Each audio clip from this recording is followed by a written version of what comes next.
আজকে আমির আমদার সাহেব আগে কিন্তু এরকম উল্টাপাল্টা কথা বলতো, কিন্তু তাকে যে পরিমাণ অত্যাচার করা হয়েছে আমি তার আইনজীবী হিসেবে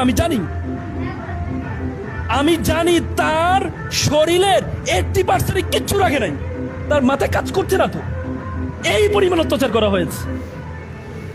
নিজে বলে ভুল করে আবার ক্ষমা চাচ্ছে, কেন? অবস্থা নেই তো, এই পরিমাণ অত্যাচার করা হয়েছে, এই পরিমাণ অত্যাচার করা হয়েছে। অত্যাচারের কাহিনী শুধু তার থেকে সামনে বসে একটু শুনেন ভাই, একটু শুনেন। আপনারা তো হুট করে একটা কথা বললে তাকে কাফের বানা দিচ্ছে। একটু শুনেন কতটুকু অত্যাচার পাইছেন আপনি, কতটুকু অত্যাচার আপনি এর মধ্যে সহ্য করেছেন, একটু শুনেন ভাই। আমরা আলেম সমাজ, আলেম হচ্ছে আমাদের রত্ন, এরা সবাই কওমি আলেম, সবাই আমাদের রত্ন।